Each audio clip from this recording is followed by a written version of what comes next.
दुनिया के इतिहास में कुछ रहस्य ऐसे हैं जिन्हें जितना खोजो उतना ही गहराई में उतरते जाते हैं। सोचिए, हजारों साल पहले ऐसे उपकरण मौजूद थे जो हमारी आज की टेक्नोलॉजी से भी कहीं आगे थे। ऐसी मशीनें जो पत्थर को हवा की तरह काट देती थी, जो आसमान में उड़ सकती थी, जो बिना बिजली के ऊर्जा पैदा करती थी, और ऐसे उड़न यंत्र जो बादलों के ऊपर ग्रहों के पार जा सकते थे।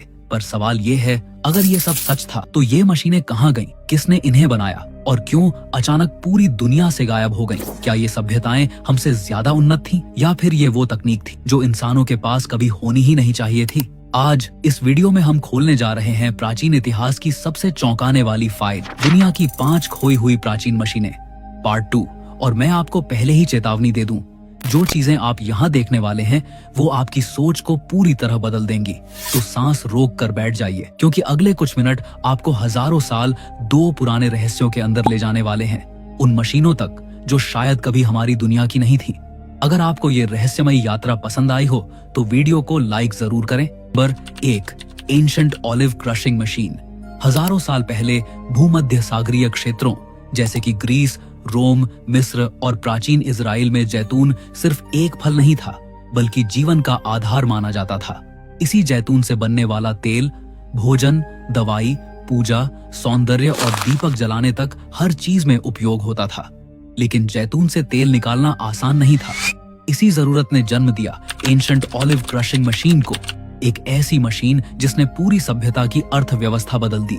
यह मशीन एक विशाल गोल पत्थर से बनी होती थी जिसे ऑलिव मिलस्टोन कहा जाता था। यह पत्थर कई 100 किलो का होता और एक गोल खांचे में रखा रहता।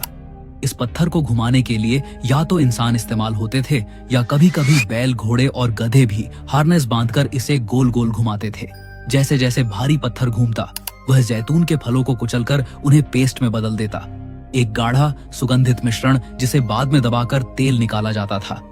प्राचीन लोग इस मशीन को आशीर्वाद मानते थे।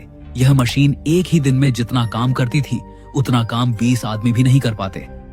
कुछ जगहों पर मिलस्टोन के नीचे नालियां बनाई जाती थीं, जिनसे निकला हुआ जैतून का रस धीरे धीरे लकड़ी के प्रेस में पहुंचता और वहां कपड़ों की तहों के बीच दबाकर शुद्ध जैतून का तेल इकट्ठा किया जाता था। पुरातत्वविदों ने भूमध्य सागर के कई पुराने शहरों में ऐसी मिलें खोजी हैं जो 3000 साल से भी ज्यादा पुरानी हैं। और आश्चर्य की बात यह है कि कुछ मशीनें आज भी अपनी जगह पर बिल्कुल सही अवस्था में पड़ी हैं, मानो केवल बैल खोलकर चले गए हों, बाकी सब वैसा ही छोड़ दिया गया हो। एंशिएंट ऑलिव क्रशिंग मशीन सिर्फ एक मशीन नहीं थी, यह पूरी सभ्यता का इंजन थी।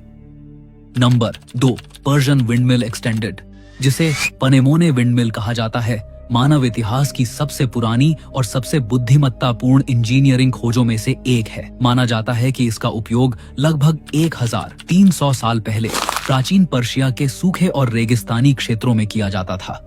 एक ऐसा समय जब न बिजली थी, न मशीनें और न ही आधुनिक उपकरण। इन क्षेत्रों में जीवन का सबसे बड़ा संघर्ष था पानी और भोजन की उपलब्धता। और इसी समस्या को हल करने के लिए लोगों ने हवा की प्राकृतिक शक्ति को पकड़कर इसे यांत्रिक ऊर्जा में बदलने का अद्भुत तरीका खोज निकाला। पनेमोन विंडमिल का डिजाइन आज की किसी भी विंडमिल से बिल्कुल अलग था। इसमें एक विशाल ऊर्ध्वाधर शाफ्ट लगा होता था, जिसके चारों ओर लकड़ी के 6, 8 या कभी कभी 12 पैनल लगाए जाते थे।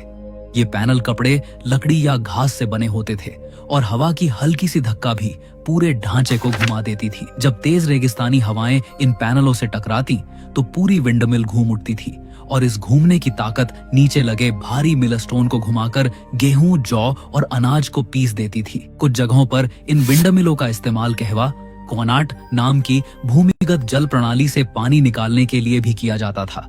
इस मशीन की सबसे बड़ी खूबी यह थी कि हवा किसी भी दिशा से आए, उत्तर, दक्षिण, पूर्व या पश्चिम, विंडमिल को रोक नहीं सकती थी। इसका अनोखा पैनल डिजाइन हवा को पकड़कर उसके बल को ढकेलने वाले सिस्टम में बदल देता था, जिससे यह लगातार चलती रहती थी। यह तकनीक इतनी उन्नत थी कि आधुनिक वैज्ञानिक भी मानते हैं कि यह दुनिया की पहली वर्टिकल एक्सिस विंडमिल थी, वह आधार जिस पर आज की आधुनिक पवन टरबाइनों की पूरी तकनीक टिकी है।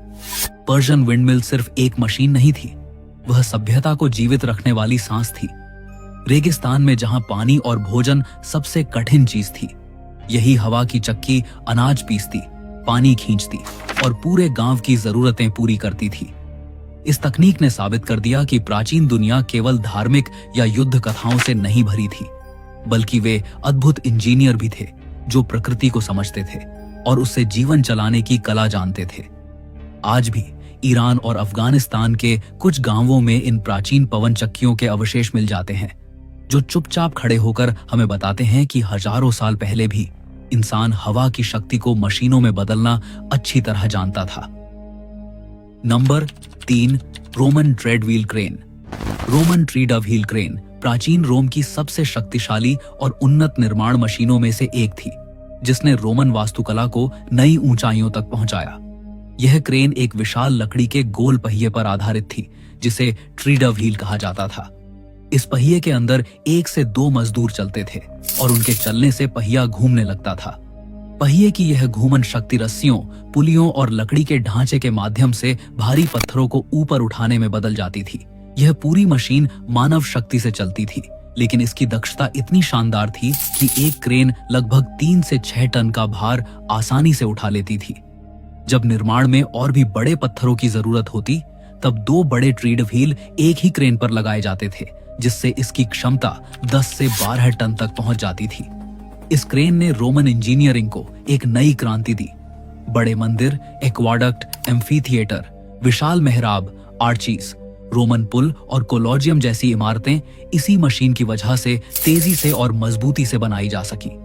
इससे पहले इतनी ऊंचाई तक भारी पत्थर उठाना लगभग असंभव था, लेकिन ट्रेडव्हील क्रेन ने इस काम को आसान और सुरक्षित बना दिया। इसका ढांचा पूरी तरह मजबूत लकड़ी, मोटी रस्सियों और लोहे के जोड़, आयरन फिटिंग्स से बनाया जाता था, जिससे यह मशीन बेहद स्थिर और विश्वसनीय बनती थी। कम मजदूरों से ज्यादा काम लेने की इसकी क्षमता ने निर्माण के समय और मेहनत दोनों को कई गुना कम कर दिया। इसी वजह से रोमन ट्रेडव्हील क्रेन को प्राचीन इंजीनियरिंग का महामानव आविष्कार कहा जाता है। Number 4, Greek Catapult mechanism. Greek Catapult प्राचीन ग्रीक सभ्यता की सबसे खतरनाक और उन्नत युद्ध मशीनों में से एक थी।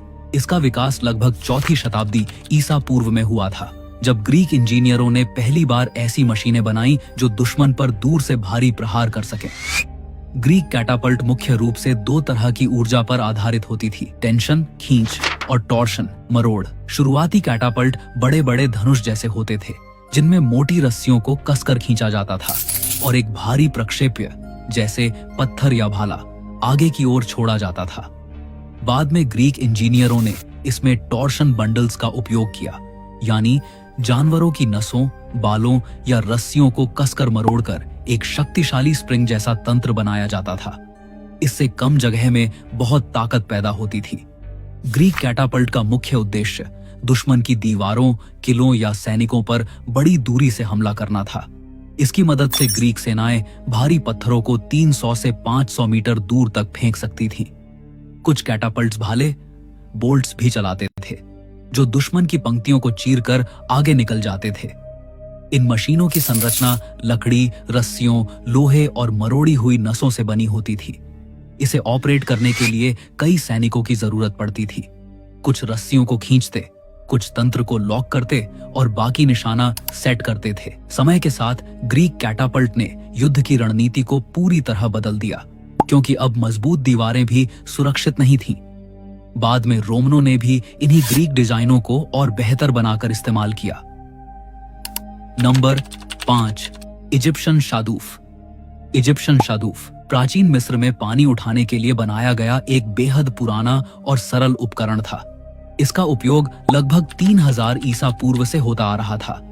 यह एक लंबी लकड़ी की छड़ी के रूप में होता था, जिसके एक सिरे पर पानी भरने की बाल्टी बंधी होती थी और दूसरे सिरे पर भारी पत्थर या मिट्टी का वजन लगाया जाता था। यह वजन एक काउंटर बैलेंस की तरह काम करता था, जिससे बाल्टी को ऊपर खींचना बहुत आसान हो जाता था।